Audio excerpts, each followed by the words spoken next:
This is the What's Next podcast, Houston's #1 platform where I invite creators to share their journeys and give us a depiction of their visions. Most importantly, the last question I'll ask is, what's next?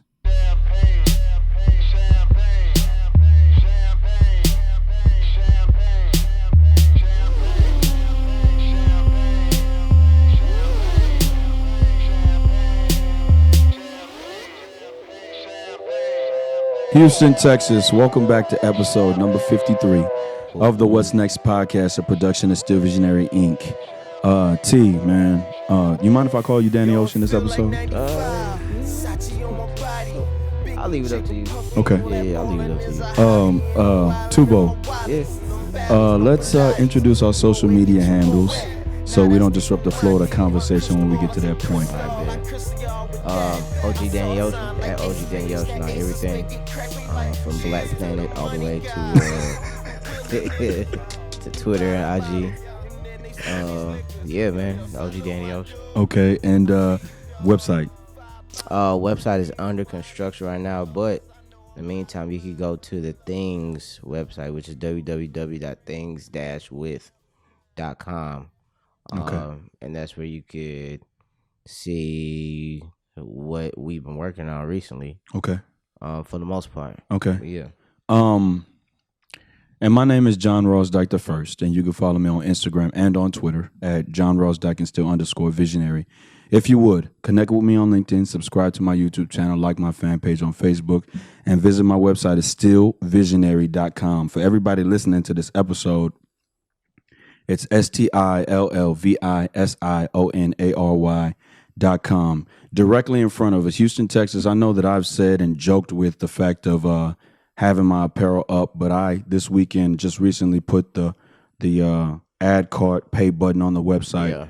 So if you go to stillvisionary.com /apparel and you want to buy 2 or 3 shirts, 2 or 3 crew necks, 2 or 3 hoodies, you can do all of that at shop.stillvisionary.com /apparels. Go get that.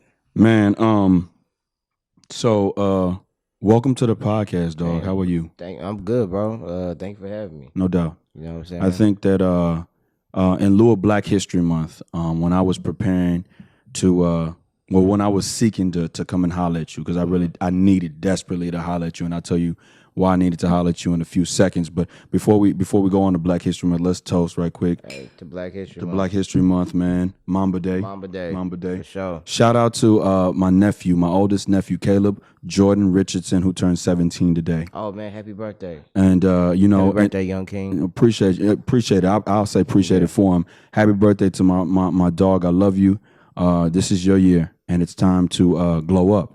You got all the workings to be the greatest, man. And so you just keep grinding and keep doing what you do. And just know that Uncle JR loves you. Happy birthday. Happy birthday. Boom. Damn, I keep messing that up, T. Damn.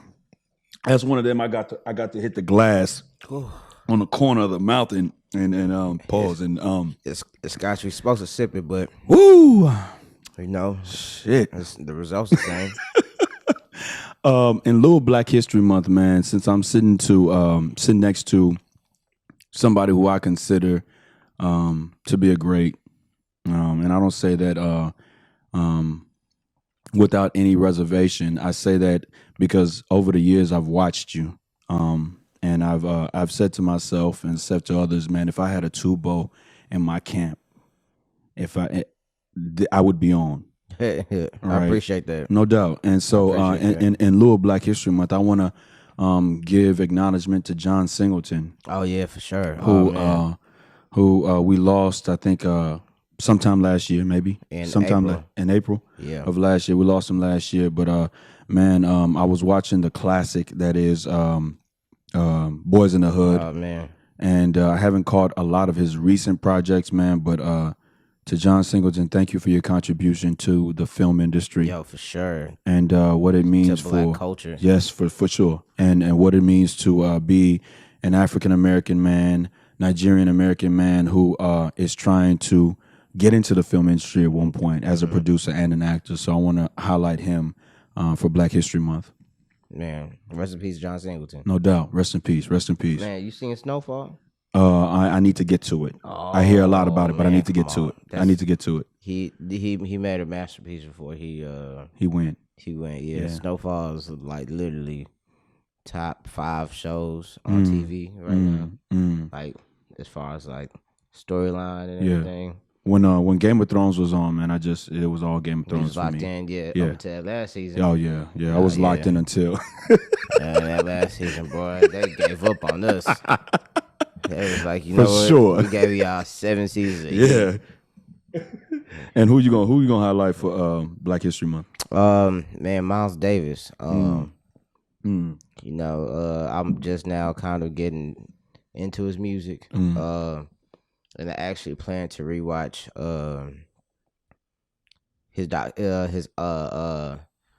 the movie Don Cheadle made when Don Cheadle played Miles Davis. I meant to rewatch that this week. So as you asked me that question, like he was just on my mind, like as far as Black history, and just somebody who was a master at their craft. Yeah.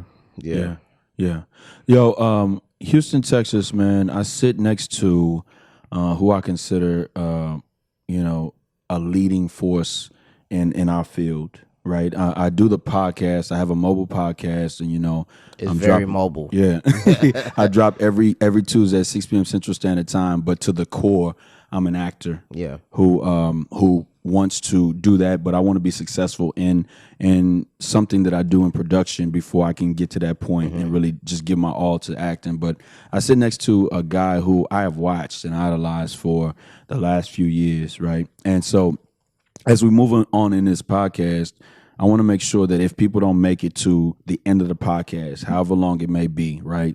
It being Mamba Day, however long it might be, what should people take from our conversation in regards to you and your journey? Pardon me. What should people take?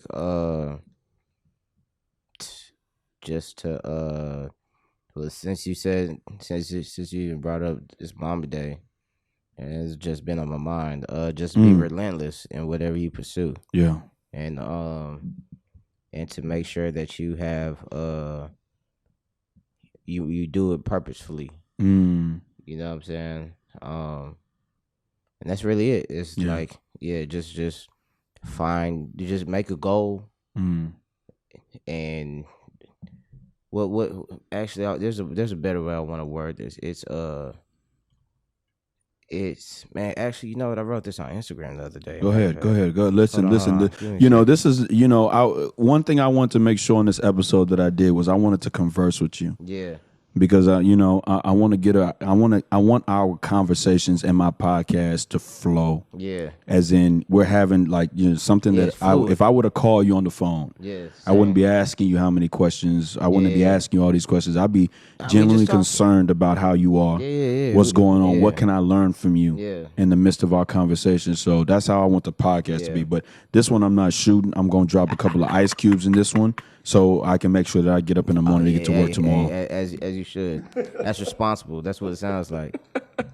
So go ahead, man. Go ahead. Nah, man. To find a mission in life, and then relentlessly pursue that mission. You know what I'm saying? And of course, the pathway to that mission, it'll change, but always just have that mission as your destination.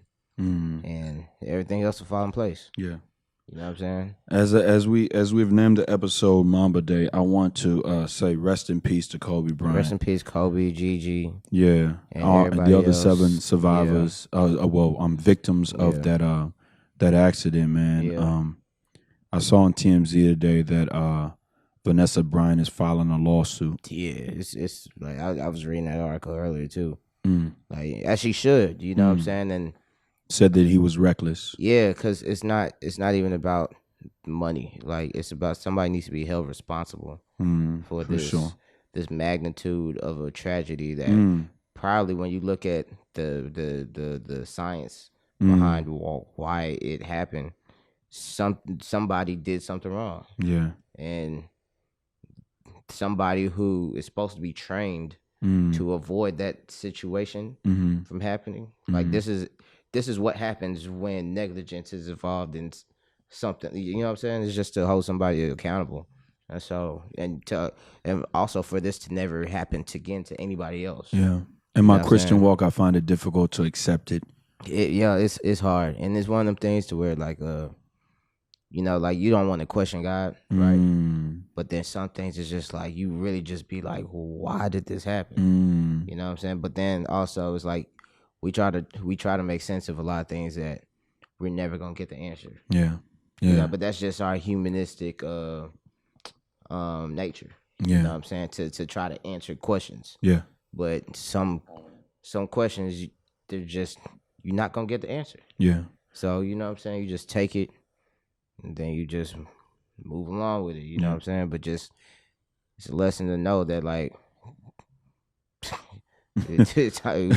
we're befuddled. Yeah, bro. Yeah. We're befuddled because man, you know, I know you watched it, the memorial today. I was locked in work, so I caught clips of it on Instagram, man. Yeah. And I was not surprised, but you know, the emoji of Michael Jordan crying, just to see him crying in the clips that I saw was kind of monumental because you know, man, Michael Jordan came before Kobe. Michael Jordan was the reason Kobe Bryant like existed in a sense. You know what I'm saying? Yeah. And to see like that's just Michael Jordan never even imagined that this would be a thing. It in an ideal world it would be the reverse. Yeah. He would be speaking at his but further down the line. Yeah. You know what I'm saying? But it's just like this is all just like I don't even feel like, bro, I saw somebody tweet that I feel like Kobe just gonna pop up out nowhere. Fam, like, you know, everybody stop crying. To be completely honest, in episode number, I think it was 50, Sisters in Therapy, which is now streaming on my website, I said the exact same thing. I really said the exact. I feel like Kobe's just gonna pop out and just reappear because it you know, when you look at when they put the years of life on him, they don't even include his birthday on it. They just say 1978 to 2020. Yeah, right. And as a Christian, we're taught that when that light switch turn off, you've met your purpose. Yeah, like you're done. You know what I'm saying? Like you've done what you're supposed to do. Yeah. And I mean, I really feel like he was literally brought here to do this, and then that was it. And that's the only way I could like chalk it up into my puny human mind. You know what I'm saying? I ain't trying to sit here and decipher God's overall purpose for all of us, but it's like that's the only way it makes sense to me. It's like he was only meant to be here for 41 years. Yeah. And he lived a beautiful life. Yeah. What's your birthday? Mine, August 21st. Oh, you missed the cusp of being a Virgo. Yeah. By a couple of days. Yeah, well, people say I'm on the. Well, on the 22nd is the cusp. Yeah, but I don't know. They say you're in between a Leo and people say I have Virgo tendencies. But I don't really follow it too much. I just know who I am. You know what I'm saying? I don't really know but a lot of people tell me that I'm. Yeah, you know what I'm saying. So, listen, like I've said, Houston, Texas, I am a fan of yours. Appreciate it. And so when I had to sit down with Todd and we talked for a period of an hour and 40 minutes, I knew that shortly after I was gonna have to holler at you. I just needed to, because like I said, if I had a Tubo in my camp from the beginning of my inception of production, shit, ain't no telling where I'd be right now. You know what I'm saying? So it brings me to this. Creativity comes from experiences, and when I say that, I mean it. I mean it like this. I know that there was a point in time where you decided to pick up the camera. Okay, but I want to know that time. I want to know the point in time when you first auditioned for your first role to produce a video. And then I want to know what experiences from that point on. I'm talking about the nice guys doing all the visuals. How that pushed you forward to this current moment. So creativity comes from experiences. Let's start from the inception. Man, the inception's this is a long time ago, bro. Like I was like, because you worked at Best Buy. Yeah, I worked at Best Buy, but this is even before then. Okay. I always had this idea in my head too that I wanted to. No, not even an idea. Like maybe like at 12, I just knew I wanted to direct. At first, I was really geared on the idea of directing like Nike basketball commercials. Why specific about Nike? Well, what's specific about them? One, I was like really big into like shoes, like early on. Like now, like everybody's into sneakers. Like I was really on the internet, like on the forums. At 12 years old, and I was infatuated with like basketball culture. And this was like a turning point in basketball culture to where the NBA is now accepting like hip hop as part of like. They're synonymous with each other. 96? It was basically it was like the Allen Iverson era. Yeah. You know what I'm saying? So from 96 and then the height, well, for me, the height was like the 2000s. You know what I'm saying? Like I remember watching the Lakers play the Sixers in the finals, and I had the Iverson shoes. You know what I'm saying? Like, for sure. Because at that time period, I was Kobe was playing at the time period, but I was murdering. I was a T-Mac fan at the time. I hated Kobe back then. Yeah, we all did. Everybody hated Kobe. We all back did. then, you know Shout out to my brother Lance Bobby Dike, who's taking his bar exam right now in New Mexico. He was the biggest Kobe fan that I've ever met in my life. Man, I ain't know nobody was taking a bar in New Mexico. Man. Yeah, he was, man. When you see this, B-Bo, man, I love you and I'm praying for you, man. Congratulations on passing. Congratulations, Bobby, on already passing the bar. For sure. Passed it. For sure. He already passed that, man. So 2000s, you were. Yeah, so like the Allen Iverson Jadakiss Reebok commercial, the Paul Hunter Nike basketball commercial with the, you know what I'm saying? Like all of that was just like really like infectious. And so I started thinking about like, and then I used to watch a lot of like N1 mixtapes. I used to just hoop, bro. Like basketball literally ran my life. So I used to think of cool, what I thought was cool, like Nike basketball commercials, and like I was like, damn, this is creative as hell. And I always been kind of like a creative kid. Like I built Legos, I used to draw a lot. You know what I'm saying? I always exercise. Well, my parents actually let me exercise my imagination. They didn't think nothing was gonna really. Yeah. They was just letting me be a kid. Yeah. So if I was interested in something, my parents would just, you know what I'm saying? They would allow me to keep that interest. You know what I'm saying? Yeah. So it started manifesting into like me thinking about Nike basketball commercials, and then one day my sister, I was like trying to explain to her this idea I had for Nike basketball commercial. She was like, why don't you just go direct? I'm pretty sure she said that to me just to shut me up. But a light bulb went off my head, and I was like, oh, I should go direct. And then after that, that's when also I started watching music videos a lot. Yeah. And then listening, getting more and more into music myself, you know what I'm saying? Yeah. I used to get on the bus with headphones every day, like walking through school with headphones every day. I was like, it's like right when MP3 players and well, really I had a CD player, but then MP3 players hit the change the game. But I used to make my own mixes, and then like literally be in art class, like thinking about music videos. Yeah. And then I started noticing like my idea is kind of creative as hell. Yeah. And then so I started taking note of that, and then I used to watch music, making a music video like heavy. But this was the era MTV used to run everything. MTV and BT. What if you was a middle school or high school kid, Rap City Basement? Yeah. You know, 106 The Park, you was watching, and that's when music videos was cool. Yeah. And they had them budgets. Street flavor. Yeah, I used to wait up for it. Yeah, man. Music videos, they were like, it was a thing. So it at an early age, I was like, yeah, I want to do that. And I also knew that nobody else wanted to do that. So I was like, that's a fact. Like, so and at that time, nobody else wanted to do that. Yeah. I didn't even know nobody that owned a camera. Yeah. You know what I'm saying? I ain't own no camera myself. You know what I'm saying? I never even touched a camera. So this was just like something I was like, all right, this could be my thing that I want to do, and yada, yada, yada. So I just like, once I realized that, I just geared my mind I just beeline straight towards it. And then here I am today, like almost 20 years later. You say Nike commercial, you went to direct Nike commercials. It's cool. Like Nike basketball commercials and stuff. My first audition as an actor, professional actor, was a Nike audition commercial in New Orleans. Oh, word? Yeah. Oh, wow. It was my first one. So when you said that, It was man, it had to be 2000 and maybe 14, 15. Okay, all right.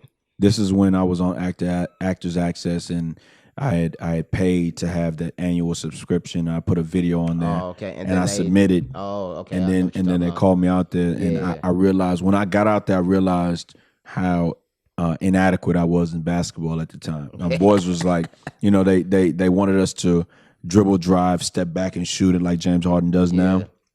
By the way, Houston, Texas, the Rockets game is playing in the background, but they wanted us to do that. Then they wanted us to do this like freakish thing that we wanted to do at the end, right? So it was for the experience. But Dwayne Wade ended up being in that commercial after, so they were just looking for extras. Oh, okay, all right. They were looking for extras, and so. I mean, I was just it was an experience that I loved. It was a learning experience too. Yeah, for sure. So when you said how inadequate you are, no, for real, man. Look, they'll say I want you to plant your foot, fall back on your on the non-pivot foot, shoot a fadeaway shot, then boom, show me something extra that you do. Like, and so people were throwing it off the backboard, reverse windmilling, and all of that. And I threw it off the backboard. This is when I could dunk. I threw it off the backboard, but missed the dunk and everything. This was my first audition, professional audition, and it was my first time in New Orleans. And you didn't know that. Never in your trajectory did you think that you knowing how to dunk will come into play and acting. That's funny. That's hilarious. So, okay. So.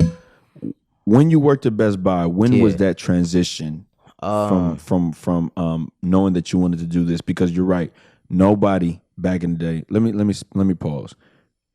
There's been a surgence of guys, artists, creatives from A-Leaf. Are you from A-Leaf? I'm from A-Leaf. Okay, because A-Leaf, Texas. When I find out that guys are from A-Leaf, Texas. Because I'm from the Southwest too, Fondren and West Airport. Yep. Not too far away. Yeah, not too far away, but I never went to A-Leaf because I did all my schooling on the north side, right? So, what is the quadrant, the square? When do you know that you're in A-Leaf? When do you know that you're out of A-Leaf? Man, all right. So A-Leaf is, the Southwest as a whole is pretty big, but pretty huge. We're talking about the top of 59 at the Galleria, all the way down to the Beltway. All right, 2000. So man, A-Leaf kind of you know what? It's kind of tricky, bro, because like growing up, there are certain places like in the Southwest where I didn't know was A-Leaf jurisdiction up until I saw A-Leaf school buses dropping off kids there. You're right. All right, you're right. I say A-Leaf really started like if you're coming down 59. All right, we downtown right now. If you go down 59 South, A-Leaf kind of starts at. It's somewhere between like West Park and the Hillcroft exit, right? That's when it's like A-Leaf Southwesty, right? But it's not definitive, right? But then going further, so I'm from Bissonnette and Kirkwood area. That's A-Leaf. That's definitely A-Leaf. That's definitely A-Leaf. And before that, we lived on Beechnut and Beechnut and Willcrest. That's A-Leaf too. Yeah. Anytime you start to hit those I-10 exits, Kirkwood, Willcrest, right? Yeah. So then you'd come down let's just say you come down I-10 because that's the only way I know from Kirkwood and Willcrest. So you'd be coming down 59. And then so on Kirkwood, so if you're coming from that area, once you cross Westheimer is like the border. Like, you know what I'm saying? That divides us from I guess the burbs or whatever that district is. I think that's like West Chase. Yeah, that something West Chase like that. area, Yeah. So the Westheimer is literally like the divider. Okay. So Westheimer all the way down, and then you got the Beltway, and then maybe to like Gessner. And then you take Gessner straight, and then man, it's like this big, almost triangle, rectangular, obtuse. Yeah, but it's not big, but it's like it's spacey. It's prevalent. yeah, it's Because spacey. the first guy I knew from A-Leaf was Rasheed Wallace.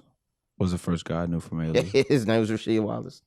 Wait, am I saying it wrong? That's a basketball player. Yeah, that's the first guy I knew. Yeah. The guy that went straight to the league. Oh, you talking about Rashad Lewis? Rashad Lewis. Rashad Lewis. I said Rasheed. I was like Rashad. That's what I meant. Oh, Jesus. Yeah, Rashad Blame Lewis. it on the Scotch, y'all. Okay, go ahead. Yeah, Rashad Lewis. A true A-Leaf legend, NBA champion. For sure. You know for sure. I used to see Rashad Lewis walking his dog in my partner's neighborhood. For sure. He was a legend. He is a legend. Is a legend. It's certified. For sure. Yeah. So okay, yeah, from A-Leaf, Texas, cool. Mm-hmm. A-Leaf Hastings High School. Because nobody ever really, like I'm saying, it's a surgeons. Yeah. So once Toby made it popular, then go ahead. All right, so because A-Leaf was like the forgotten neighborhood. Yes. Like the Southwest, if you from the, I'm talking about Fondren. Fondren runs straight to 59 and then they curve around. Yeah. Because the 163 Express used to go straight there and then they make it that right on Bel Air. 165. Yeah. Okay, the 65. Yeah. I rode the 65 from the north side one time to get home from detention. But there was no like, Southwest A-Leaf Tech. It used to just be A-Leaf. A-Leaf, yeah, and then we kind of turned it up. What year you come out of high school? 07. So I was in high school from 03 to 07. Okay. I was from 99 to 03. So by around that time, that's when they started. And so like even us, I didn't hear about it till my 9th grade year in high school. You know what I'm saying? But it also came around like also the surgence of like gang banging and gang culture taking over. Yeah. Like it just became a little bit more territorial. Yeah. And so I don't know who the first person that said it that made these acronyms in their head, but it definitely put a stamp on us. The SWAT. For sure. I mean, shit. If you're from the Southwest where I'm from, Fondren and West Airport, you know about Sandpiper. Yeah. Okay, so Sandpiper to us was that unforbidden area where you dare not travel. I mean, so a guy from my neighborhood got murdered over there. Rest in peace to you, man. But so okay, we're at Best Buy. Okay, so when I come in contact with you at U of H, you're at Best Buy. I had the blue shirt on. Yes, for sure. A lot of people did though. Yeah, hey, bro, I met a lot of people at Best Buy. Yeah, on the real, and even so me working at Best Buy, within the first couple of months, I got hired. I actually got hired by, well, now he's a friend of mine, but he went to U of H as well. So it was a lot of U of H people. For sure. Best Buy, the Best Buy Galleria. That's the one we're talking about. The one off Richmond Ave. Yeah, and as I was working there, I befriended this dude who's working security. Who his name is Joseph Boudreaux. Yeah. And then Boudreaux, he knew what I wanted to do. Okay. And we just became friends. And then he was like, "Hey, I got a group of friends that rap, and you do videos, right? Mind you, I ain't never picked up a camera at this point. I just knew what I wanted to do, so I was already being proactive. So now we're skipping around, but like yeah. This is the part where you start and then you jump. Yeah, the Best Buy. Go ahead. So went to U of H. That's how me and him even know each other. Yeah. And then did you graduate from U of H? In my mind, I did. It doesn't matter. Listen, the reason why I say that is because when we talk to Todd, it doesn't matter. Yeah. Because now I heard a guy on YouTube saying that college is a big waste of money. As an educator, I don't endorse that. Yeah. After talking to a kid of mine, I feel like it's personal preference. Yeah. And it depends on what you're trying to do. So like for me, college actually was the best decision I ever made. Yeah. To go to college, because other than that, like literally, I would have been trying to figure out a way to, I guess, network outside of my neighborhood. For sure. That's a good word. You know what I'm saying? Because I always knew what I wanted to do. It's just I had none of the means to do it. As a 17-year-old coming from an inner city neighborhood, you know what I'm saying, where all my friends gangbang or they're athletes or they scholars. You know what I'm saying? So for sure. There's nobody that had like any type of film, or there basically was no outlets for me to at that time. It's way different now, but like, and I think that's why you were like one of one at the time at U of H because there was nobody else. Yeah, and I took notice of that. And Guys, Houston, Texas, this is the honorary fifth member of the Nice Guys. The intro song is this guy right here. He shot the video. Yeah. I don't know if I want to put the video in this episode because I did it in Todd's. Which one? Not at all. Oh, that was a classic. I'm talking about Overtoast. Oh, Overtoast.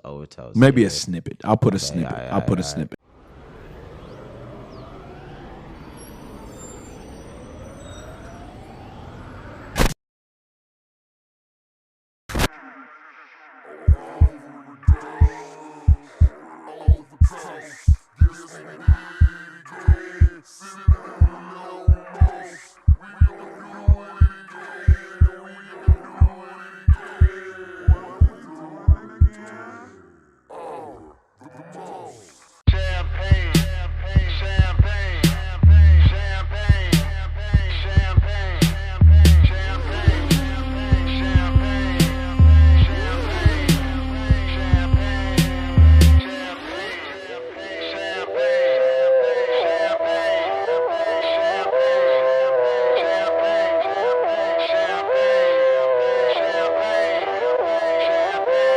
Yo, it feel like 95, Sachi on my body, Biggie, Jigger, Puffy, all that ballin' is a hobby. And I'm wildin' in my wallies, and them valleys, no Pilates, more way get you more wet.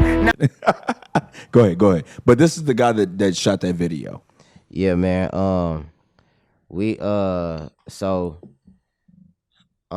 go to U of H because I just knew what I wanted to do, but it was like, and then also my sister was also graduating from.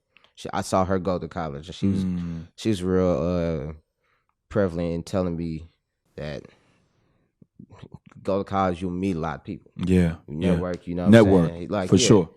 You know what I'm saying? So I just kind of followed her footsteps. I really followed her footsteps in almost every facet. It's funny because she's my older sister and stuff. Yeah.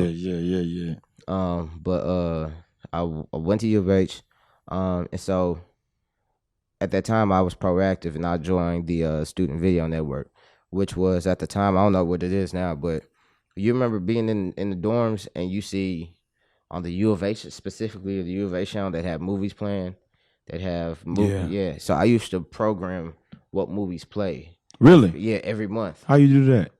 I was in the Student Video Network and they sent some company would send was it a hard drive? It was like a hard drive full of movies that were licensed to play at the school. So for like entertainment nights and stuff. No, not just all day. Like literally, okay. Bro, I would program in this computer algorithm. I would program what movies show at what time, and then it would rotate throughout the whole month. So once a month, I had to go in there and do that. Yeah. But then besides that, I was learning all this video stuff. I had access to cameras. Okay. I had access to software. Okay. I had access to people to other kids who were very privy in this because I ain't know nothing. And so I remember I took my financial aid check and I went and bought a camera. What time? What kind? A Canon Rebel XT. So now them joints now they sell at Walmart. Cheap, bro. Yeah. But I got it from where did I get my camera from? Oh no, I got it from eBay or something like that. I bought it online, like a used one, and then after that, somebody broke to our house, stole my camera. So I insurance money kind of covered it. So my dad took me to go replace my camera. I got a Canon XC10. Nah, it was like a 2. It was like, this is like 2008. Okay. And then through that, I'm learning how to take pictures because it's funny because I literally Googled how to become a music video director, right? And then the first answer I read that sounded solid was learn photography because the basics of photography you can apply to film in general. So I was like, all right, ISO. Yeah, so I was like, I'm gonna buy a camera. Yeah, I'm gonna buy a camera to learn how to use the camera. Actually, free. Shout out to Free because him and Corey Dixon. They showed me what everything on the camera. Houston legends. Yeah, they showed me what every use on the camera and what it does. And And then so I had this camera, but I didn't have no guidance, nothing. So I joined the student video program. Yeah. At U of H. At U of H, yeah. Okay. Went to an interview. And it was just like this, almost like an internship, you know what I'm saying? But then I met some really cool people that really knew what they was doing with the film stuff. So they showed me how to use Final Cut Pro, which is the program I started editing on. So I downloaded that onto my computer, and then so I was like almost ready to go. And then at that same time, this dude named Roman Perez, I'll never forget this. He had this show on U of H's network that he was producing. Yeah. Back when we was kids, we was 19, 18, 19, 18. This is 2000 what? 8. Yeah. Okay, so I was okay. Yeah, this is I ain't gonna say what my age, but I was 2008. This is like October 2008. Okay. And so he would interview artists, right? So he had a personal relationship at the time with Fat Tony, and this was like before Fat Tony had a deal. Like they grew up together. So he was like, yeah, my homeboy raps and Fat Tony to interview him. So brought him in, we interviewed them, and then they got a chance to perform. Blackie, I think his name's Blackie. Yeah, I want to say his name's Blackie. He came in there, he performed, which is funny because all these dudes they like got this following now. And then Bujo was telling me about the Nice Guys, so I was like, all right, so I'm gonna get the Nice Guys to come and do an interview, and then they can perform too, right? So that was my plan. We ended up not being able to do that, but the story gets even funnier. So, in December 2008, we went and interviewed this rapper named Carter. Carter. Yeah, he's from Houston. He's from Alief actually, and he used to rap with Dom Kennedy and Pac Div back then because he moved to LA. And so I got in contact with him and his people. They had a in-store. Bun B was having an in-store pop up with the Hundreds. And then the Hundreds, I'm not familiar. The Hundreds is a clothing brand, streetwear brand. Okay. They had an in-store pop up at Premium Goods, and so there we got the chance to interview Carter. And then that's literally like when this film stuff kind of started for me, because then I was like, all right, Carter, I'll get to follow you around. We went to Sneaker Summit, filmed them, took pictures of them, you know what I'm saying? And then from there, that's when I went back and I told Bujo what I was doing. And then Bujo was like, oh man, I got this group of friends that live in this dorm room called 265 and they rap. So he was like, let me set up a meeting between y'all. So long story short, man, well, long story long, I go to the meeting, they play me some songs, and then immediately I'm like a fan. I'm like, oh wow. What was your thought? What's your thought about the music? It was great. It was because I didn't know what to expect, because a lot of times when you hear my partner, and mind you, I'm like, oh, I'm a rap fan. Like I grew up listening to everything from Jay-Z to Tribe Called Quest to UGK to everything. Yeah, I like rap music a lot. Yeah, like snobbishly. Yeah, you know what I'm saying. So I went in there judgy, right? Because usually when you hear my partner rap, it's like but then, another one. But nah, man, the Todd and Free, they're great producers. Yeah. And Evil is an incredible rapper. Yeah. Well, is an incredible rapper.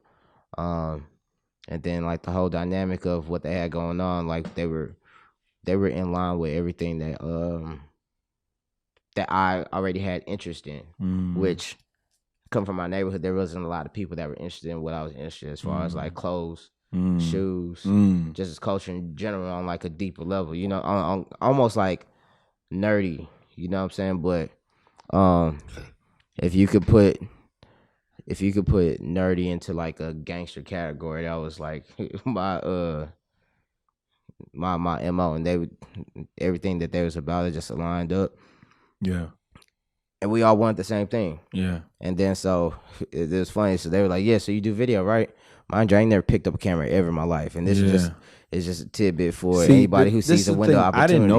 I didn't know that. Yeah, I thought that you had studied this, you knew about it. Bro. Okay. That's just like a tidbit. This is why I feel that we relate. Yeah. Okay, go ahead. It's like, that's why, like, anybody, if you just see a window of opportunity, you'll take learn. it.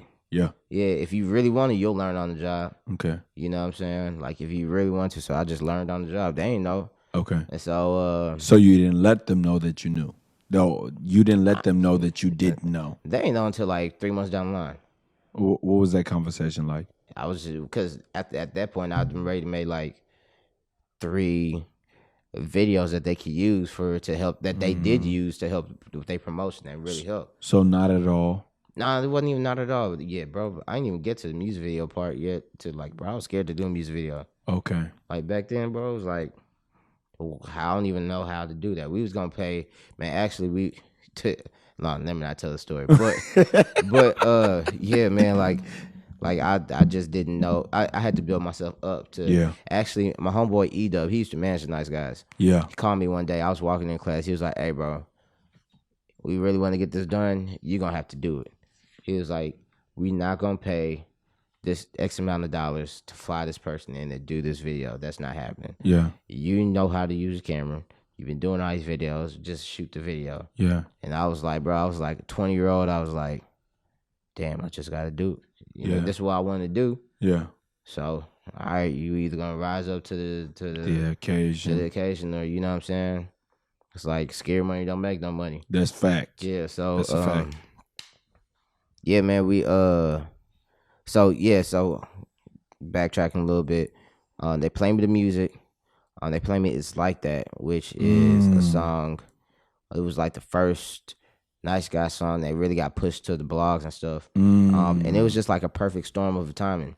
You know what I'm saying? Because I just happened to, prior to meeting them, I just happened to meet some of the other right people that were able to even put the stuff that we were making into the right people's ears. Yeah. And that's outside of Houston. That's like in places that we couldn't touch. Yeah. You know what I'm saying?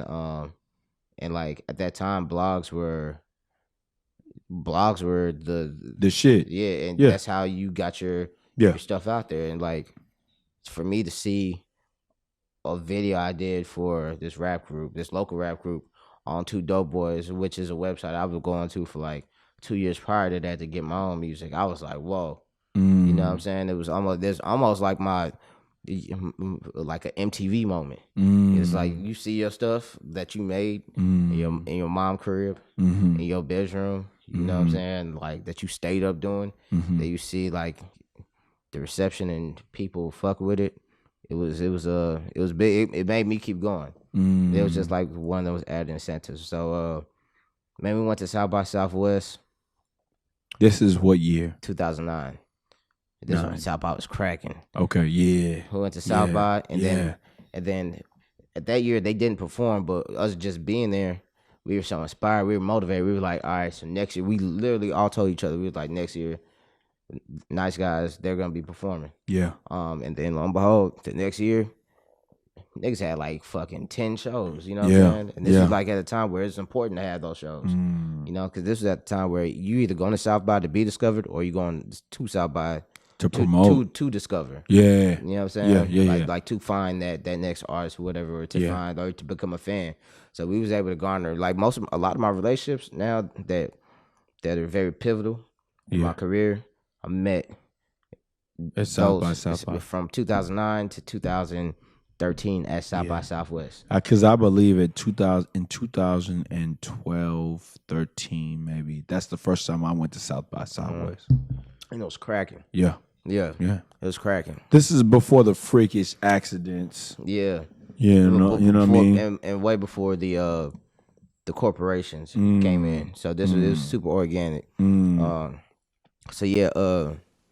At South by, we just got super motivated, and then after that year we just kept working.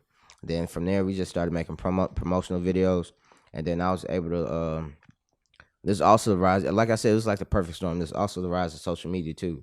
So like Twitter, Twitter was insane in 09. And I was able to connect with, Twitter wasn't even as what it is now, so I was able to connect with I think it's declined though.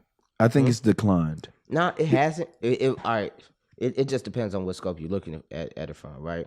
So you can say a decline in the aspect of has it gotten bigger to where the interactions like you being able to touch people that like I can't just tweet LeBron and LeBron gonna reply.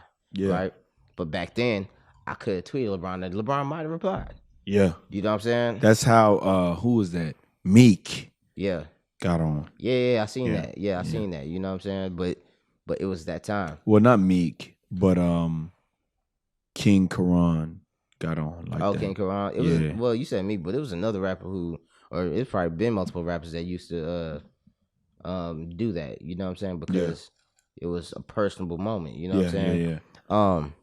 So yeah, this is a rise of social media, so I'm able to connect with, man, like a lot of artists that I was looking up to who back then when I was like a freshman in college, I used to look up to certain artists, and then now these my friends now because through South by Southwest and keeping contact through social media and stuff, and then they becoming fans of my work. Yeah. You know what I'm saying? So like I said, it was a perfect storm. So we did the Nice Guys thing for a couple of years. It didn't necessarily really work out, but hold on. Yeah. Before we get to that point. Yeah. My bad. No, you good. Yeah. What song's on your mind right now? Because I feel like we have talked about because I got a lot more to ask you. Yeah. Because when I peruse your Instagram account, right, I see pictures of Nas. You know I'm the biggest Nas head. Yeah. Okay. Yeah. So what song's on your mind right now? Man, all right, so Miles Davis, Okay. Will-O the Wisp. I've been playing this nonstop for the past like 3 days. Okay. The song just sounds like a Spike Lee movie because I'm pretty sure somewhere down the line Spike Lee used it in the scene or something. Mm-hmm. I actually gotta look it up because I'm positive. But it's just great background music. I play it in the morning. Yeah. You know what I'm saying? And kind of like everything else kind of like falls in place after I like play some jazz music in the morning. Yeah. I was gonna do so much, but I'm gonna do two. I'm gonna do Nas, Life Is What You Make It, featuring DMX. Yeah. And then I'm gonna do Leland, Underwater. Leland, man. Shout out to the homie Leland. No doubt. Because this is why I say that, because it doesn't matter when you listen to music. If it's your first time listening to music, I listened to his EP on SoundCloud. Mm-hmm. And I looked at the date and I was like, I don't know why I was thinking, he ain't making no music. Yeah. But when I look on SoundCloud, he got a lot of music. Yeah. So I was just like, oh shit. Yeah, you just ain't been paying attention. That's right. Yeah. And I was like, okay, so Underwater and Life Is What You Make It featuring DMX. Okay, so go on. So yeah, the Nice Guys. Well, even beyond the Nice Guys, you said you were at the point where the Nice Guys didn't make it, right? So So in this, creativity comes from experiences, okay? Because I know you did a Miguel video. Yeah. Okay. I know that you told me recently that you just came back from Chicago. When do you elevate to this spot right here? Because again, I'm from the outside in, and I'm looking at your journey, right? And this is before the podcast. I think this is before I'm even acting. Yeah. And I'm like, Tubo is getting it. Yeah. Like, so when do you make that jump to do a Miguel video? How does that look? Man, basically, so with the Nice Guys, I was doing all their videos, right? Yeah, for sure. Crash course, learning experience as far as like how to build a visual product with little means. So that was your audition. Yeah. Okay. So when I say little means, I'm talking about monetarily, but we had a lot of like resources, right? Well, and that's where I learned networking and using your resources around you. You know what I'm saying? Instead of like trying to reach up to something that you can't get, like look around you and like. So we in shooting Nice Guys videos, I learned how to literally just build with little. What does that look like? What does that? Give me an example. It's just like asking people for favors, and then having to return the favor just to keep the relationship going. So when you shoot Toast, what does that look like? Toast was crazy, bro. Yeah, it was. All right, so Toast, but see Toast to the point where I was just like, why wasn't I invited to the video? All right, so Toast was a wild time, bro. All right, so look, let me tell you about Toast because that was 2010 going to 11. Okay. Okay. This is when I got into a relationship because that video shoot was crazy, bro. Yeah, so look, this is where I'm at because, long story long, I got a lot of these. I was in New York we was in New York for the first time. Nice Guys, they were performing at CMJ, which was, I don't know if it's still going on, but it was this festival in New York that it was almost like the South by Southwest for the East Coast. So the first time we in New York, we get invited by Mecca from Two Dope Boys. He's one of the DJs.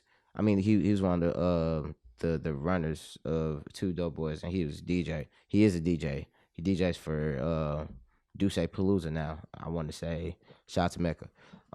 He invited us to 4040 Club, and we there.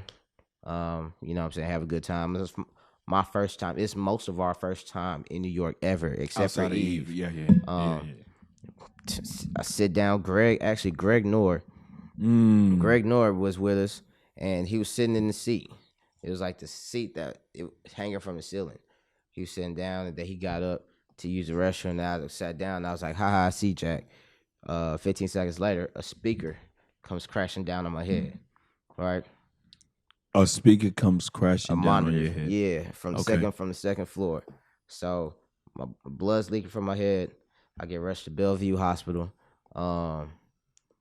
Get staples in my head, and then some financial things happen. Some legal financial things happen. So that's to give you context. So when the Toast video came, it was like, all right, it's New Year's. My homeboys, RV and Antho, they were throwing this. They rented out the penthouse suite of Hotel Zaza. They was like, look, we gonna throw a party. We want to throw a party with y'all. We already thrown a party, but we want y'all to be involved in it because we already have thrown parties with them in the past. And they was like, it's gonna be, everybody gotta wear a suit. It's just gonna be a New Year's party. And we was like, bet. All we gotta do is wear suits. Then we was like, all right, so we gonna shoot the video there too. They was like, bet. Okay. And then the night happened. Man, bro, I'm talking about, it was champagne bottles, bro. It was and for me at that time I was 21. Yeah, I was 21. This is around the time we're doing. You guys are doing the show. The show album came out like maybe like 4 months prior. So the Nice Guys was popping. You know what I'm saying? We were actually doing a lot of shows. Yeah. Performing a lot. Yeah. You know what I'm saying? Making the right relationships and stuff. And then so this happened, and then it was like, bro, it was like we was out of there. Yeah. You know what I'm saying? Like in our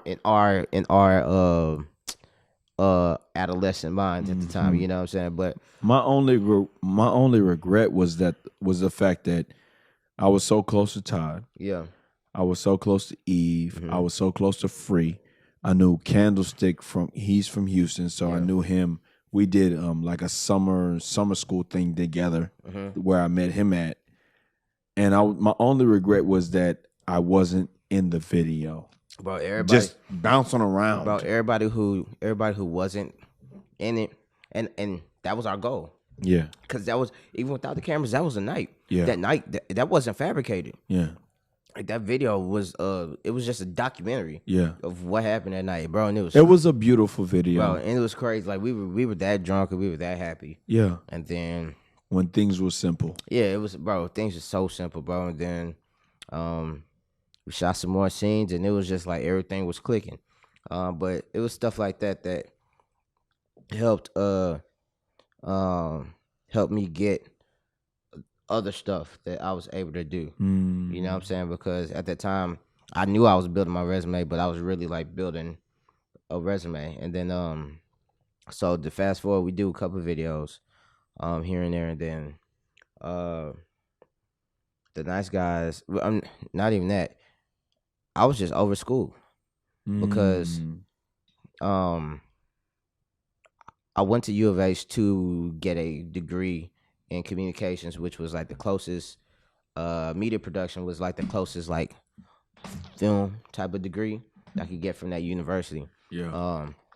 Which in retrospect, I feel like I could have picked a better school to go to, but that was the perfect school for me to go to because it led me to where I am now. You know what I'm saying? Because I met I met the people I met, and I learned the things I learned. Yeah. In that time, so I don't regret like not going. But I just know there were better institutions out there for me to hone what I want to hone as far as my skill. Yeah.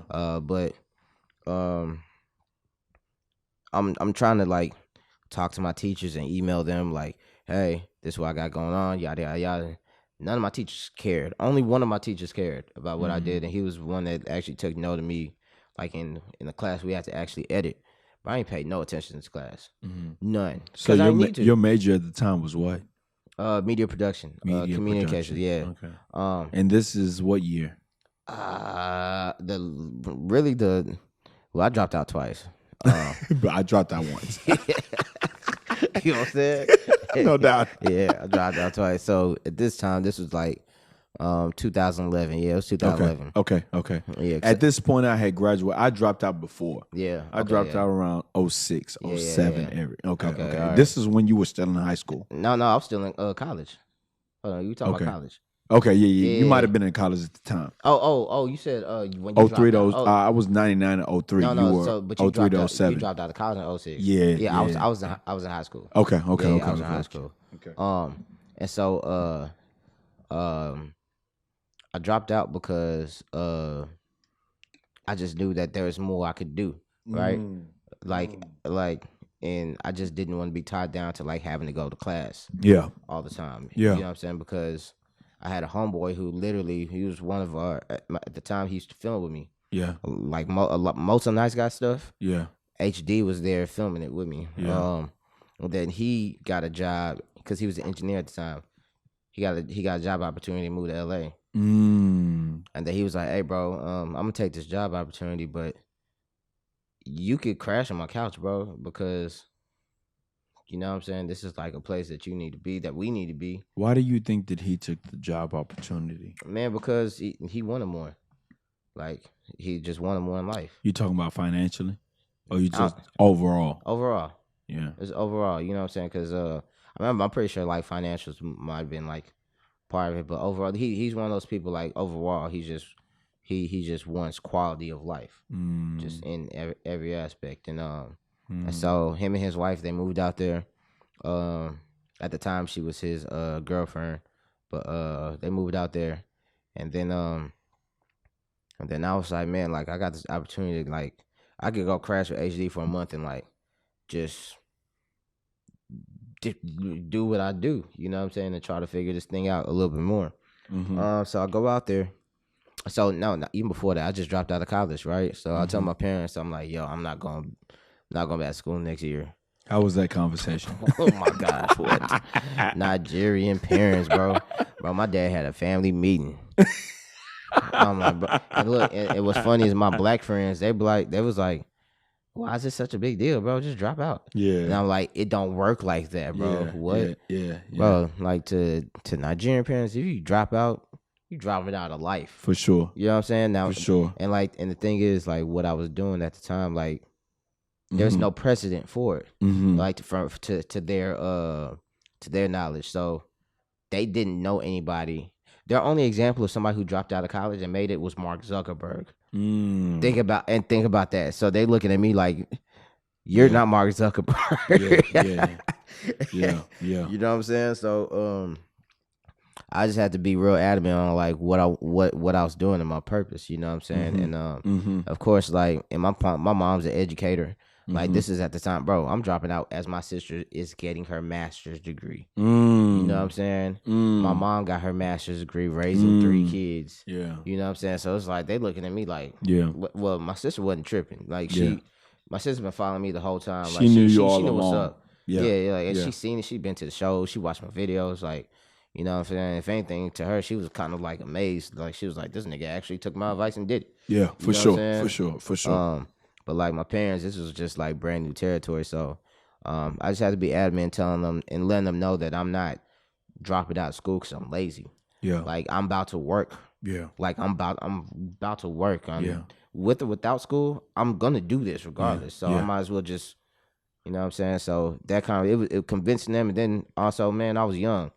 You know what I'm saying? As much How old were you at the time? 22. 22. Yeah, so as much as I thought I knew at the time, because I was a 22-year-old, I didn't know anything. They knew I didn't know anything, but they just had to look, because I'm one of them. They know me. They know that I'm one of the people. If I got my mind made up, then my mind's made up. You know what I'm saying? And like I'm a do what I want to do. Yeah. You know what I'm saying? Respectfully, but I'm gonna do it. So, go to LA, for the first time, and I'm crashing on my boy's couch, and I'm just like, what time period is this? January 2012. 2012. Yeah, okay. January, February. 8 years ago. Yeah, 8 years okay. ago. Okay. And then I was there for a month, and I just like and this is before you were in LA for a month. Okay, I was in Long Beach for a month. Okay, Long Beach for a month. Yeah, this is before Uber and all of that, bro. So, but I was taking the train. My first Uber was in New York. My first Uber. I don't know about everybody else. I don't remember where my first Uber was. My first Uber was in New York. Yeah, but see, this is 2012, bro. Uber wasn't even a word. Yeah. You know what I'm saying? Like, this wasn't the... Which makes sense because I went to New York after the first time with Mike's birthday party in 2014. So Uber was like still 2 years, 3 years away. Yeah. So, bro, I'm riding the trains. I'm riding the buses. You know what I'm saying? But I'm like... I learned a lot because I learned the power of people just seeing you and your name just... networking. Yeah, networking. And then, like, it's one thing to network, but then also you also have to remind people that you exist. You know what I'm saying? In a sense, right? Not in a bugging way, like texting them in the morning, like, hey, I'm alive. It's not like that, but just being in that same space. You know what I'm saying? And then on that trip, I met a lot of people. I met a lot of people that really helped me along the way. And then how I got the Miguel Tresson stuff, shout out to Orange Calderon. Okay. Yeah. For sure. She was a topic of some great music. Yeah, man. Bro, she man, Orange is that's my dog, man. Yeah, that's my dog, like a true music connoisseur. You know what I'm saying? I remember her. She's still in LA? Yeah, and she DJs now. She's like a popping DJ now. You know what I'm saying? So which if you know Orange, it don't make it's not a surprise that she a DJ because she actually really like loves music. Yeah. So she was living in LA at the time, and then she knew I don't think we got to meet up, but she knew what I was trying to do. So I'm in LA for a month, and I come back. You were living in LA. Just for a month. Okay. You know what I'm saying? The circumstances in a car, on a couch. Yeah, on the couch. Catching buses and stuff, you know what I'm saying? With no money. Just adapting to LA culture. Bro, I went to LA with probably like $400 for a month. Okay. And then had to figure it out after that, right? Yeah. Shout out to Kaleo. Yeah, straight up. And then I came back, and then I get this phone call from Orange. She was like, hey, do you want to do videos for Miguel? And this is Miguel. This is the year right before. So Adorn is the single right now.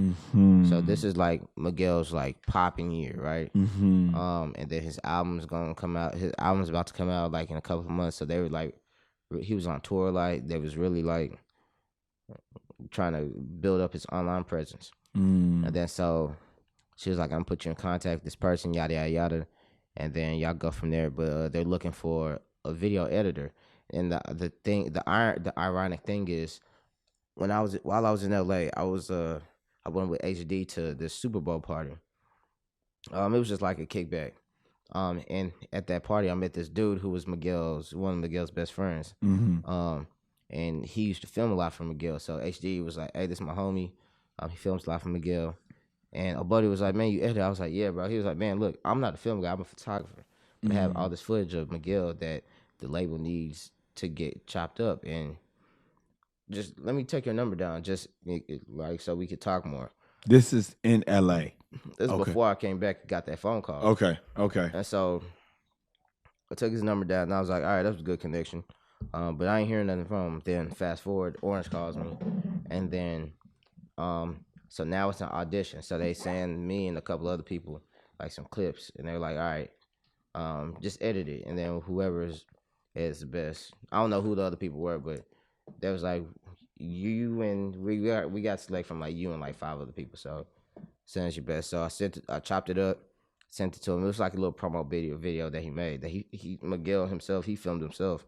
That he just wanted somebody to edit it. Yeah. So they ended up choosing mine. And you did this on Final Cut. Yeah. This one I was all edited on Final Cut Pro. Okay. And so he ended up choosing mine. And then, the funny thing is, the dude that I met at the Super Bowl party, he was looking at like who's editing the footage, and he was like, "This name looked familiar." That he calls me. He was like, "Hey, did you get in contact?" I was like, "Yeah." He was like, "Bro, that's so crazy, bro." Because I was just telling you about this, and then 2 months later, I see your name pop up on the thing. He was like, "Bro, we just gonna go with you." And then that's how I started working for Miguel. And then through Miguel, so Miguel and Trey Songz, they had the lady that really ultimately hired me. She also her client was Trey Songz too. So she was seeing what I was doing for Miguel. Basically, I was just editing these little promo videos for Miguel that they film of him on tour, so he could put it as promotion for online and stuff. Man, and this is before IG was allowing videos. Twitter, you couldn't post videos on Twitter. Like, we're still on Twitter time. Yeah, so this was like straight up YouTube stuff. You know what I'm saying? Yeah, like if you was really a Miguel fan, then you see it. Yeah. You know what I'm saying? Yeah. But things weren't like it is now. But like, so Trey Songz, they wanted the same thing for Trey Songz because Trey Songz was gearing up for album drop too. And what album is this? Chapter 5. Chapter 5. The infamous album that had Dive In on there. Yeah, so I'm about to dive in. Yeah, okay. Yeah, bro. Houston, we still here. Yeah. So with the Dive In, I mean, she calls me one day. She was like, "Hey, I got another project for you if you down." I was like, "Yeah, what's up?" She was like, "Do you want to work for Trey Songz?" I was like, "This is Orange again." No. This is the lady that Orange put me in contact with to hire me for Miguel. Okay. Because Trey Songz was also one of her clients. Okay. And I was like, "Trigger Trey?" Yeah, you had to say it like that. I was like, to make sure it was real. I was like, "Mr. Take Your Girl."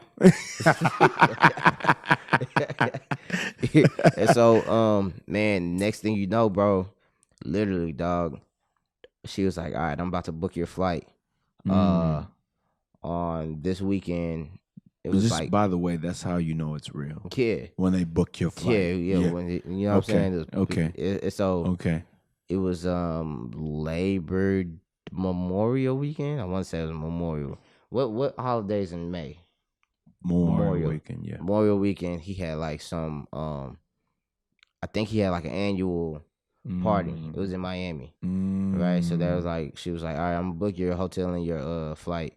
And then I was flown out there to come film his party. Okay. But it was supposed to be like a live stream. It was like this really elaborate idea that they had, which it's so funny. Basically, what they were trying to do is what you could do now, 8 years later, on Instagram Live through a phone. But I had this stupid backpack on, bro. Like, it's hoes all around me, like bad hoes, right? Let me ask you a question inside of that. Yeah.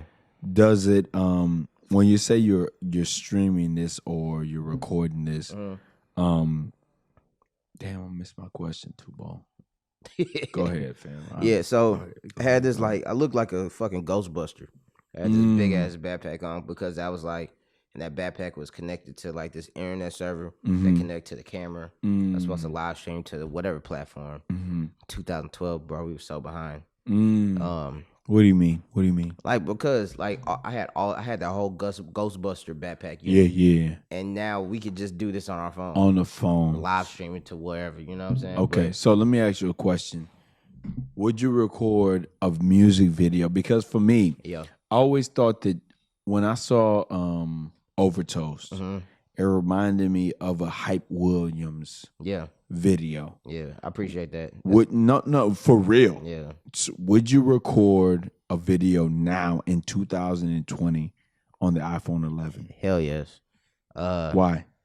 Man, because it's capable, bro. Okay. iPhones have wild technology. Okay. Like, even the pictures I be taking on my phone, like, I'll be like, man, I took this on my phone. Yeah. There's actually a really good movie on Netflix.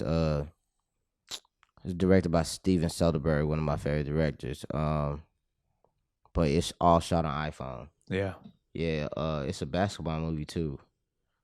A basketball movie. Loosely, it's about a kid entering the NBA draft during a lockout. Oh, okay. Once I remember the name or whatever, I'll text it to you. Okay. You know what I'm saying? Okay. But yeah, so I'm in Miami, and that was just like that year became my life. Like flying from Miami to wherever to LA to film Trey Songz. So basically, I was ahead of Trey Songz' online web series. Okay. So he had a dude that was mostly on tour with him, that filmed, and then sometimes they'd fly me to wherever to film some extra stuff. But then I'd wake up to text messages and emails with Kevin. So Kevin Lyles ultimately was my boss. You know what I'm saying? If anybody doesn't know who Kevin Lyles is, he was the president of Def Jam right before Jay-Z took over. So okay. Yeah, he was Trey's manager. Yeah. Kind of like overseeing the whole. Still is. I want to say so too. Yeah. And so man, it was like at 22 years old, it was a lot of responsibility, but it was confirmation that I was going in the direction that I wanted to be going in. Yeah. You know what I'm saying?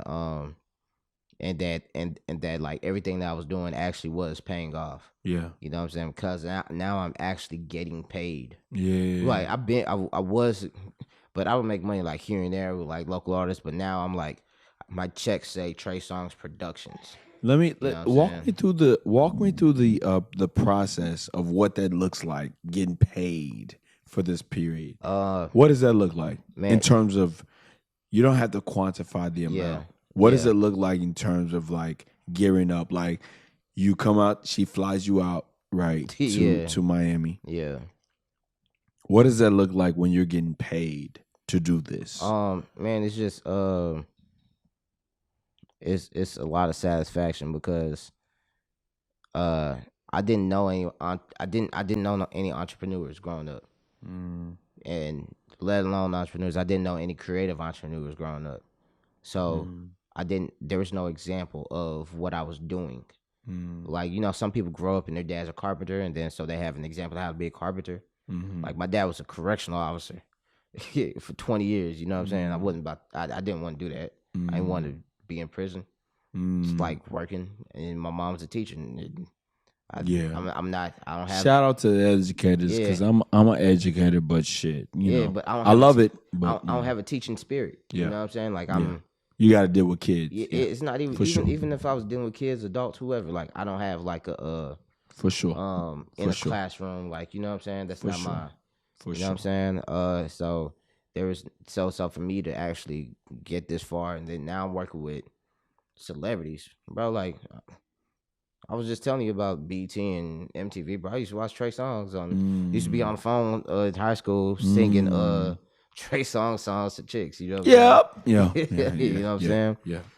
So it's to see. I remember I took one of my first checks, bro, and I just bought like a pair of shoes, bro. And I remember texting my sister like, "Damn, I just bought some shoes," and there was, bro, it wasn't even like, bro, it was like some $100 Adidas, right? But it was the fact that this is money I made doing the thing that I dreamt about doing. For sure. For sure. It definitely put a battery. It put more batteries in my back. Yeah. You know what I'm saying? For me to keep pursuing all of this. Yeah. Yeah. Listen, this is Mamba Day, Houston, Texas. Mamba Day. Mamba and Mama C today. Yeah, for sure. Ain't no 24 without the 2. Well, no doubt. Yeah. No doubt. Yeah. We're recording February the 24th, 2020. This is what I want to say in conjunction to that. Today is February 24th, 2020. Yeah. And we got 311 days left. Man, we got some more days. We got a long way to go. We got a long way to go, blood. But guess what? Like you said in the beginning of the episode, January went by slow, but February went by fast, right? Yeah. What do you hope to attain in 311 days? I hope to attain a 10-year plan. 10-year plan. Yeah. And so, like, I stopped thinking in, like, the 1-year planning mode, because a lot of times the 1-year plans aren't feasible. But a 10-year plan, you could space out everything, and you could instead of trying to like rush this blitz, because a lot can happen in 1 year, but a lot more can happen in 10 years. You know what I'm saying? But and especially because it's the beginning of a new decade, I saw in retrospect everything I was able to do in this past decade, taking all that knowledge and applying it towards the next 10 years, and to see in 2030, which is that's weird to even say, but in 2030, how all this plays out. You know what I'm saying? So that's my plan this year. Yeah. Listen, I already know, talking to you, fam, that there will be an episode 2, and it will be later on this year. I already know that because I don't think that we've gotten into the depth of everything. No, we haven't. And so, because it's still Nike, still Hip Hop Evolution. Yeah. Because you've done work on the Hip Hop Evolution on Netflix. You came back from Chicago. Ain't no telling what you did out there. Right? But it was some work. And I know that you've done but for the most part, you've done some work, and we got more to unpack. It's just a lot of stuff to unpack. It's a lot. Right. So keep going. Give me light. I need this, man. So where is we at? All right, the Miguel stuff and the Trey Songz stuff. So we okay. So you're to the point now as a film director. Okay, because am I correct in saying that you don't have any aspirations in acting? No, unless it's like accidental, but it's not like like I'm not I've never been like in front of the camera. You want support? Yeah. I've never been in front of the camera person, like, ever. You know what I'm saying? I feel like that's special towards certain people. I feel like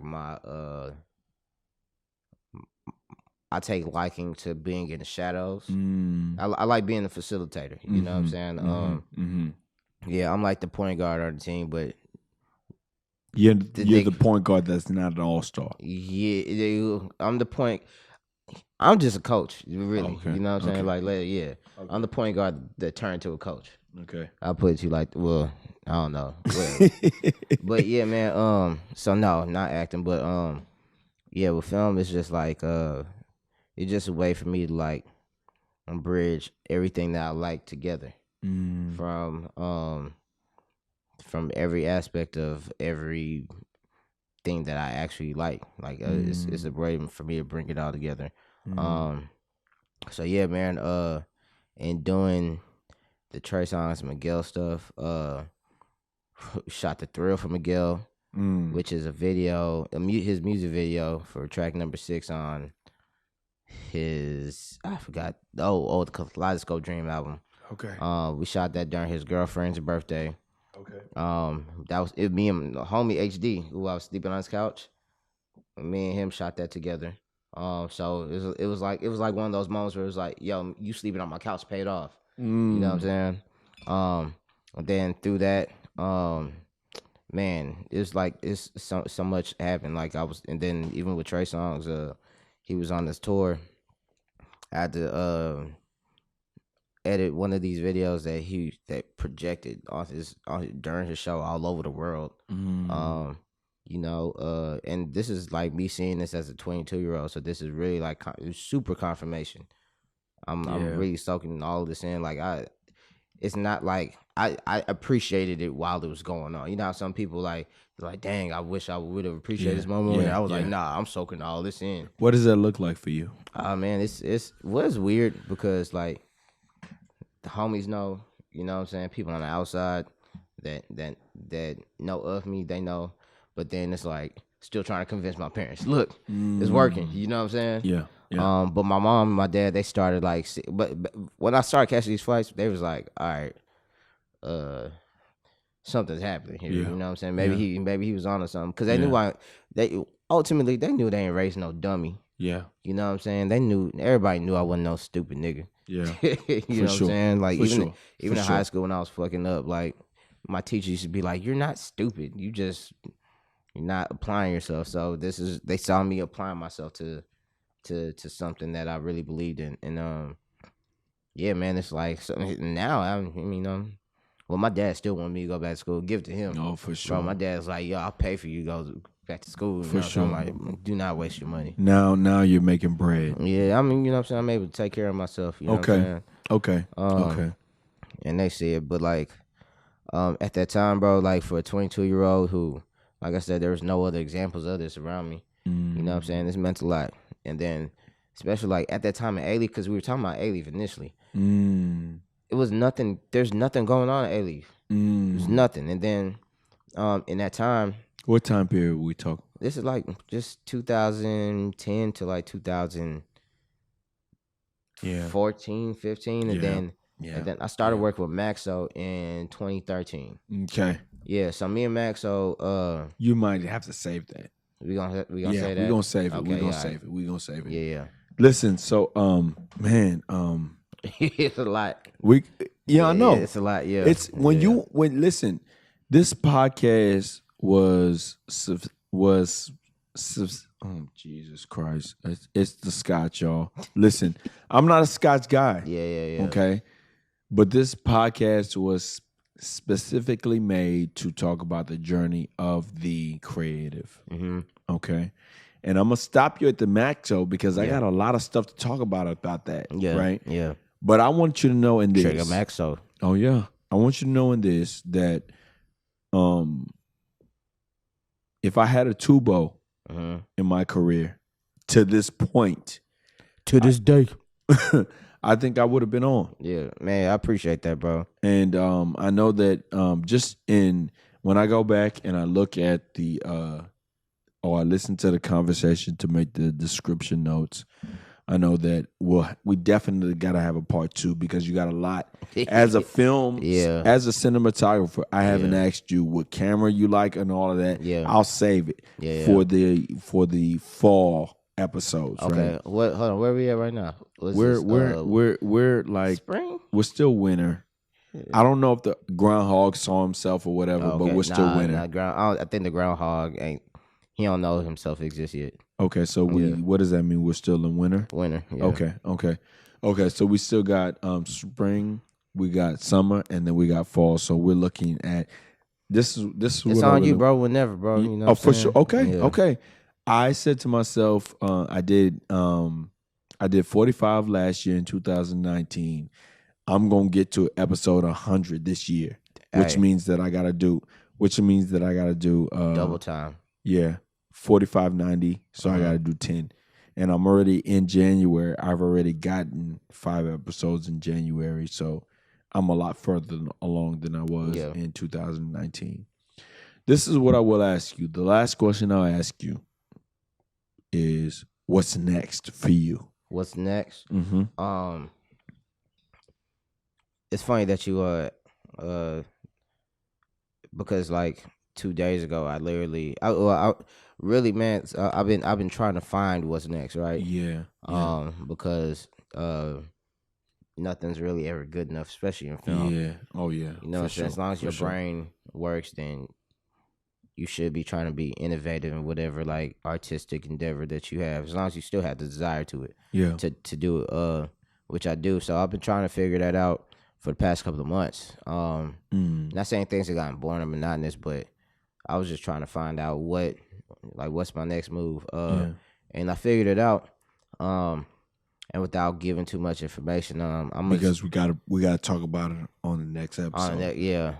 We talking about 8 months later. Yeah. Okay. So in the 8 months, then by that time it'll already start rolling out.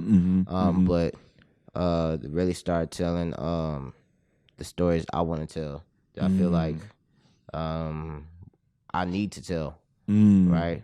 From not only my experiences, but like my peers' experiences. You know what I'm saying? Like really like becoming like a real black storyteller. And working on things that I want to work on. You know what I'm saying? For sure.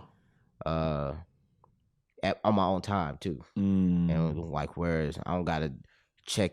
I don't, like the thing about music videos is you direct a music video, but ultimately that that idea, that concept has to be approved by the artist, for sure, the manager, for sure, the label, for sure, and then you also working on their timeline, for sure. You know what I'm saying? Or even besides artists, client work.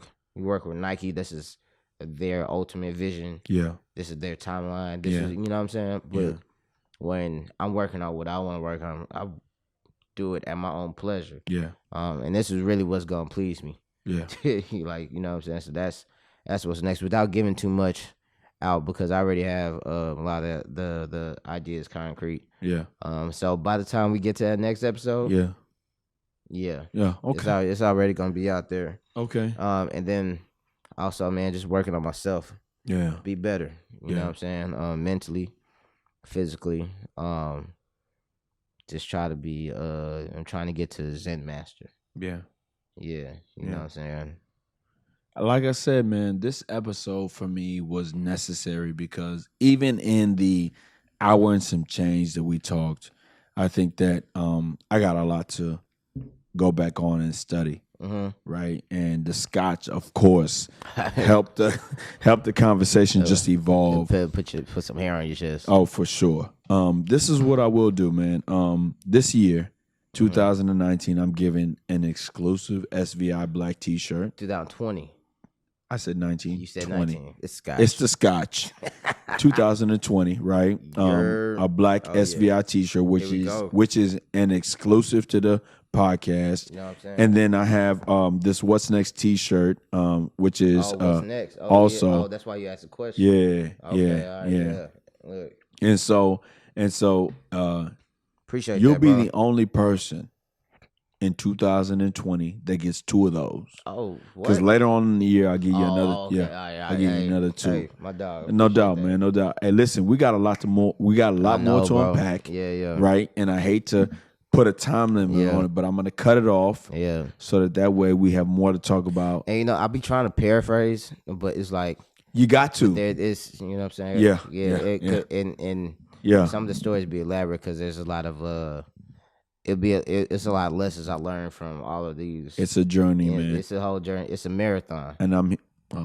It's a marathon. Oh, man. Yeah. Tubo, shit. Yeah, bro. It's a marathon, bro. So, you know what I'm saying?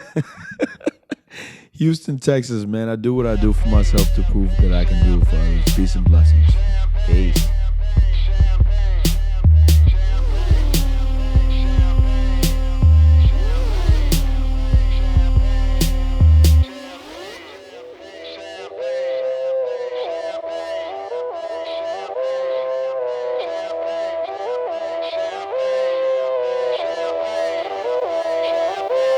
Yo, it feel like 95, Sachi on my body, Biggie, Jigga, Puffy, all that ballin' is a hobby. And I'm wildin' in my wallies, and them valleys, no Pilates.